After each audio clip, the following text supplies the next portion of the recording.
Nagpanawagan sang accountability ang mga pasahero nga sakay sang eroplano nga nagpatigayon sang emergency landing sa Iloilo International Airport matapos na kulangan ini sang oxygen supply sa cabin. Isa sa mga pasahero sa Philippine Airlines Flight PR2544 amo si Coach Roel Akot sa idalom sang grassroots program sang Samahang Basketball ng Pilipinas o kun SBP. Kaupod sini sa SBP Talent Identification Program Head Coach Norman Black kag Larry Fanasher nga nagkadto sa Dumaguete para magtudlo sa mga kabataan sa sulod sang 3 ka adlaw. Sa interview sang Bomba Radio kay Akot, iyagin pahayag nga antes pa man maka-take off ang eroplano, wala na nga daan naga-function ang aircon, apang wala pa sang nagreklamo sang among ation, bangod ginpensar nila nga kabahin pa ini sang protokol. Sang yara na sa kahawaan suno sa iya, didto na kag naghinibi ang iban nga bata. Nagpalamalhas ang mga pasahero kag nag-ilis na ang iban sang mas komportable nga bayo bangod sa tuman nga kainit.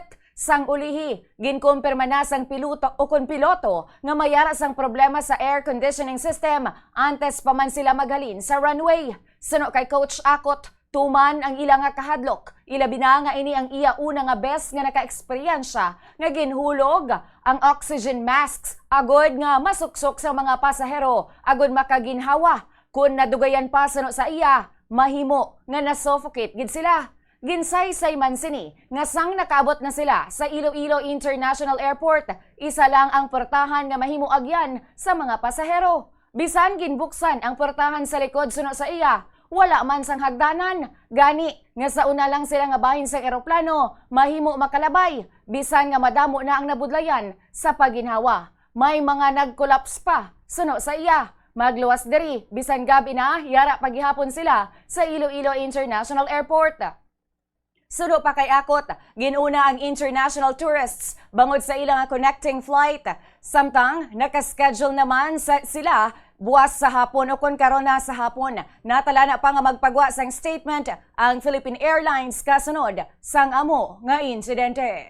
Pagsakay pa lang namin sa plane, there was no aircon. So parang may blower lang. So all the while kasi akala namin is like protocol na walang aircon, hininaan, baka something like that. In-update niya kami. The first time he updated us was that time. Siguro mga 20 minutes na kami took off. So baga nasa ibabaw na kami. Ang sinabi niya na before leaving the runway, parang na-encounter nila yung there's certain multiple malfunctioning. Parang gano'n. May problem na. Sa akin lang, I think the very first thing that they did is they should have checked it thoroughly before flying out. It's scary. It's scary. You know, first time I saw a mask dropping. You know, you're like watching a movie. Na tipong parang biglang naubusan ng aircon, something. So talagang init.